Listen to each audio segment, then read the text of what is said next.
Bagi tafsir yang pertama adalah tafsir Al-Quran Al-Azim.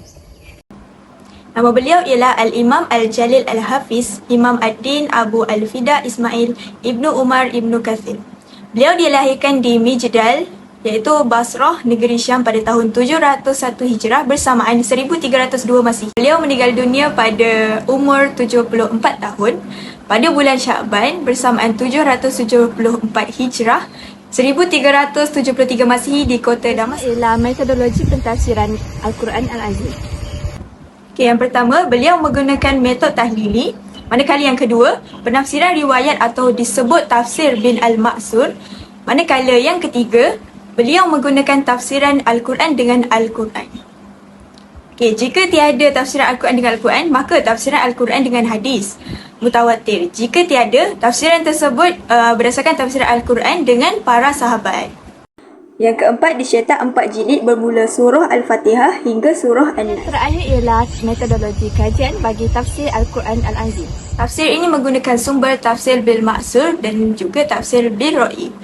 Yang kedua, cara penjelasan tafsir ini ialah penghuraian ayat melalui kaedah yang digunakan mufassir, iaitu pendekatan bayani ataupun muqaran.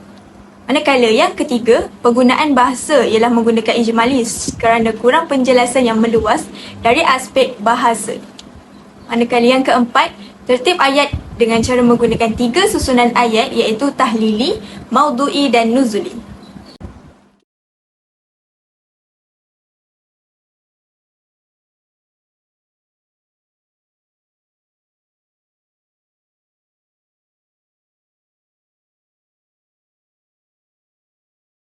Bismillahirrahmanirrahim. Assalamualaikum warahmatullahi wabarakatuh. Kita kembali kepada tafsir Nur Al-Ihsan. Tafsir Nur Al-Ihsan ditulis oleh seorang ulama yang terkenal yang bernama Haji Muhammad Said bin Umar Khattab.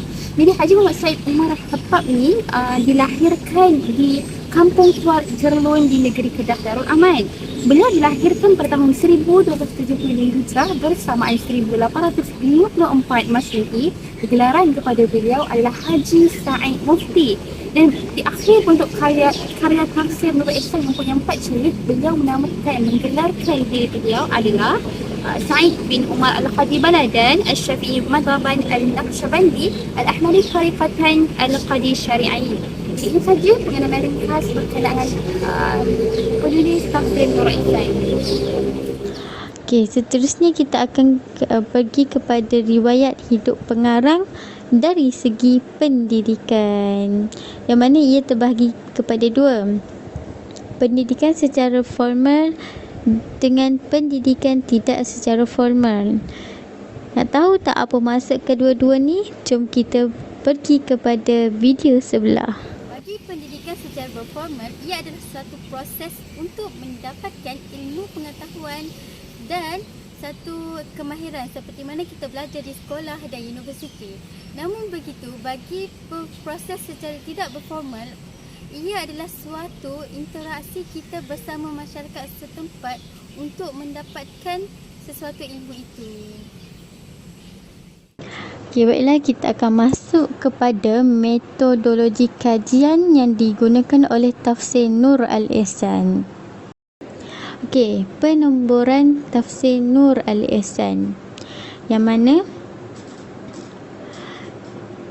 setiap pada kitab tafsir Nur Al-Ihsan tu dia telah ditetapkan nombor di mana. Yang pertama adalah nombor muka surat di bahagian atas sebelah kanan merupakan kedudukan tempat nombor bagi helaian kanan, dan nombor muka surat akan diletakkan sebelah kiri bagi helaian itu di sebelah kiri. Okey, seterusnya adalah penulisan Nurul Al-Ihsan, yang mana tafsir ini ditulis sepenuhnya dalam bahasa Jawi.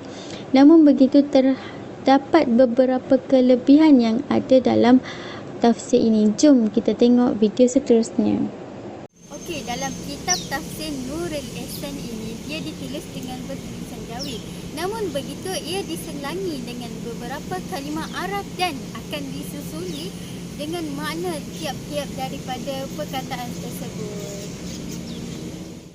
Seterusnya adalah kaedah pentafsiran bagi kitab tafsir Nur Al-Ihsan. Okey, kaedah pentafsiran yang digunakan oleh Syekh Muhammad Said ini adalah yang pertama adalah menggunakan bahasa yang mudah, huraian ringkas dan padat dan makna yang mudah difahami oleh masyarakat setempat. Ini kerana pada ketika itu masyarakat setempat tidaklah mencapai tahap pendidikan yang tinggi dalam mentafsirkan Al-Quran dan kemahiran dalam berbahasa Arab.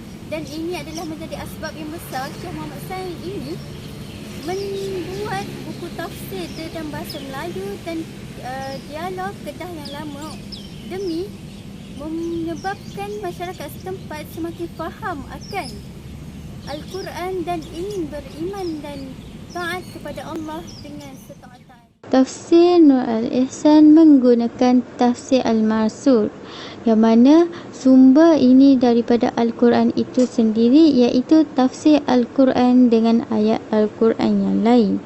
Dan dia juga menggunakan hadis Nabi Muhammad sallallahu alaihi wasallam sebagai sumber kedua. Ini menjadi penyelesaian yang terbaik untuk memahami ayat Al-Quran yang tidak dapat dijelaskan. Manakala tafsir Birra'yi pula digunakan oleh Syekh Muhammad Said dalam tafsir kitab Nurul Ihsan, bertepatan dengan penulis sendiri iaitu Syekh Muhammad Said yang mahir dengan bahasa Arab kerana pernah belajar di Mekah.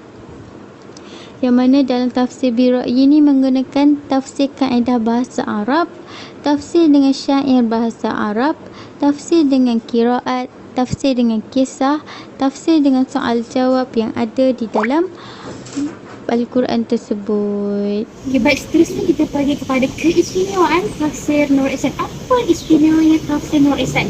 Istimewa tafsir Nur Ihsan ini merupakan tafsir yang dikeluarkan 30 juzuk lengkap ditafsirkan.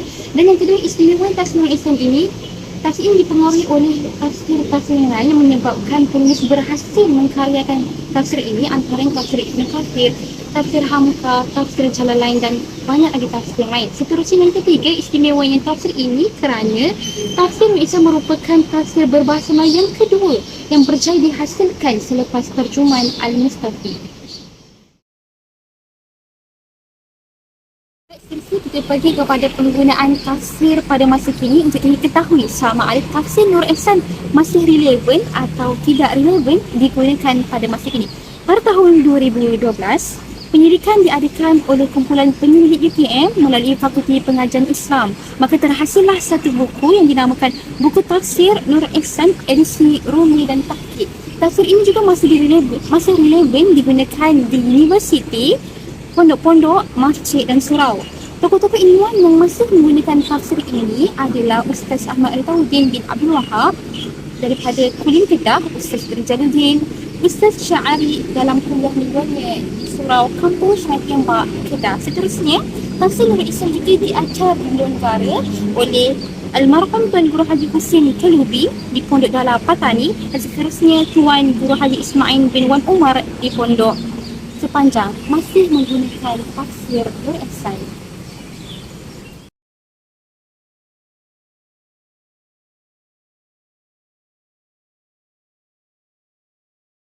Kemudian kita pergi pada persamaan pula. Daripada kedua-dua buah kitab tafsir ini, terdapat 4 persamaan. Yang pertama adalah jumlah jilid. Kitab tafsir Al-Quran Al-Azim dan kitab tafsir Nur Al-Ihsan ini mempunyai 4 jilid yang sama. Kemudian, kaedah pentafsiran, ia menggunakan metod yang sama dalam penafsirannya, iaitu melalui kaedah tahmili. Yang ketiga adalah pentafsiran berdasarkan ulum Al-Quran, di mana ia merangkumi sebab nuzul ayat, iaitu menjelaskan tentang peristiwa sebelum penurunan ayat atau semasa penurunannya. Kemudian, hukum fiqh, ia meletakkan tajuk bagi ayat yang berkenaan. Yang keempat adalah Israiliyat. Kisah-kisah ini tidak wujud dalam kitab Yahudi dan Nasrani. Ia bermula dari mulut ke mulut dalam kalangan mereka sendiri. Seterusnya, bermulalah tersebar kepada umat Islam. Akhir sekali kita pergi kepada perbezaan antara kedua-dua kitab. Bagi kitab tafsir Nur Al-Ihsan, Ia dicetak dalam Jawi iaitu Melayu dialek Kedah, manakala tafsir Al-Quran Al-Azim dicetak dalam bahasa Arab. Bagi kandungan surah kitab tafsir Nur Al-Ihsan, ia bermula dengan surah Al-Fatihah hingga Al-Maidah, kemudian disambung surah Al-An'am hingga Al-Hud, surah Al-Kahfi